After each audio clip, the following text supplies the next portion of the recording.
مومن کو اس اللہ کی طرف متوجہ ہونی چاہیے۔ یہ بیچارہ کافروں سے عزت لینے لگ گیا، کافروں سے وجود لینے لگ گیا، کافروں کے ذریعے سے غلبہ اور قوت کا سہارا لینے لگ گیا۔ فرمایا منافق اسی وجہ سے آخرت میں، دنیا میں بھی ذلیل، آخرت میں دردناک عذاب میں مبتلا ہوگا۔ یہ منافقانہ رویہ فرمایا ترک کیا جائے۔ آج ہمارا حال منافقانہ رویے کے طور پر ہے۔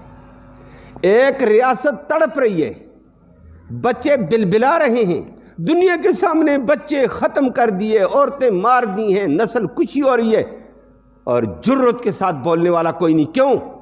ناراض ہو جائیں گے۔ اور بھائی ناراض ہو گئے تو کیا؟ او جی مار کھا جائیں گے، ذلیل ہو جائیں گے، غلبہ اور قوت ختم ہو جائے گی۔ ان کے ساتھ جوڑ رکھنے میں غلبہ قوت، ان کے ساتھ جوڑ رکھنے میں نہیں ہے، اسلام پر عمل کرنے میں عزت اور غلبہ اور قوت ہے۔ لیکن کیفیت ہماری بھی یہی ہے، تمام ریاستوں کی یہی ہے۔ ڈٹ کر کوئی بولتا نہیں ہے کہ ہیومن رائٹس کے نام پر تم بونگتے تھے کہ حیوانوں کا بھی حقوق ہے، آج تم خود حیوان بنے ہوئے ہیں اور حیوانوں کی طرح ان بچوں کو تباہ کر رہے ہیں، عورتوں کو تباہ کر رہے ہیں۔ مجاہدین جہاں کھڑے ہیں ان کے ساتھ ٹکر لو، جو کچھ کرتے کرو، پھر تمہارا بھی پتہ چل جائے گا۔ آبادی پر بم مارنا، آبادی کے بچوں کے اوپر بم مارنا، یہ کون سی جرت اور بہادری ہے؟ سیدھی بات کرو، ہم نسل کشی کر رہے ہیں، ہم نسل مٹانا چاہتے ہیں، لیکن انشاءاللہ مٹانے والے خود مٹ جائیں گے۔ وہ میں نے جمعے میں بھی کہا تھا، فرعون نے 1,20,000 بچہ بنی اسرائیل کا قتل کیا اور کہا میں نئی جنریشن کو اٹھنے نہیں دوں گا، اور موسیٰ علیہ السلام نے نبوت کا اعلان کیا، 90,000 شہید کیا تھا، لیکن اللہ نے اس کو ذلیل کر کے دکھایا ہے۔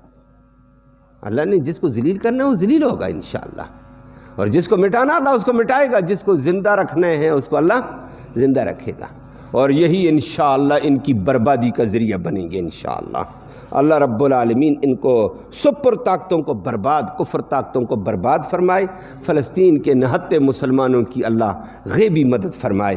مسلمان اگر مددگار نہیں، ربا تیرا دین ہے، تیرے دین کا نام تو لیتے ہیں نا، کلمہ تو پڑھتے ہیں اور ایمان قوت والا بھی رکھتے ہیں، اسباب پر ان کی نظر نہیں، مسلمانوں پر بھی نظر نہیں ہے، نظر ان کی اللہ۔ انشاءاللہ اس ایمانی طاقت سے اللہ ان کو غلبہ دے گا، اور غلبہ ہے بھی۔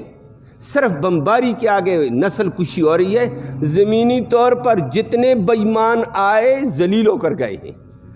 بلکہ وہ ایک صاحب کہنے لگے، کہتے ہیں اسرائیلی کمانڈر نے کہا یہ ہمیں نہیں سمجھ آتی، جب زمینی طور پر ہم جاتے ہیں ہمارے فوجی غائب کیسے ہو جاتے ہیں، کدھر سے لوگ آتے ہیں، کیسے اچک لیتے ہیں، کیسے ہمارے بتایا نہیں جاتا کتنے فوجی تباہ کر کے رکھ دیے۔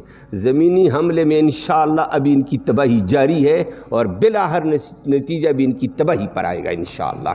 مسلمانوں کو منافقانہ انداز چھوڑنا چاہیے، مملکتوں کو منافقانہ رویہ چھوڑنا چاہیے۔ اللہ نے اس کا ذکر کر کے فرمایا یہ عزتیں باطل کے پاس نہیں، عزت اللہ نے اسلام میں رکھی ہے۔ اسلام میں آ جاؤ گے اللہ عزت دے دے گا، اسلام سے ہم نکل جائیں گے، اور ادھر ڈنڈی ماری ادھر یہ ناراض نہ ہو جائے، یہ چودھری ناراض نہ ہو جائے، فلہذا مظلوم کے ساتھ ظلم ہوتا ہونے دو، خیر مظلوم ہے، یہ مضبوط آدمی ہے، اس کی ہاں میں ہاں ملاؤ، ایسے نہیں ہے۔ نچلی سطح میں، پہلے میں نے اوپر کی سطح کا ذکر کیا اقتدار والوں کا، نیچے بھی ہمارا یہ حال ہے۔ ظالم کے ساتھ جی جی کیوں ظالم ہے، کہتے ہیں جی ناراض ہو جائے گا، مسئلہ بن جائے گا۔ مظلوم کے ساتھ حق بات کہنے والا کوئی نہیں نظر آتا ہے۔ اللہ ہم سب کو معاف فرمائے اور حقیقت پہ آ کر دین کے تقاضے پورے کرنے کی توفیق نصیب۔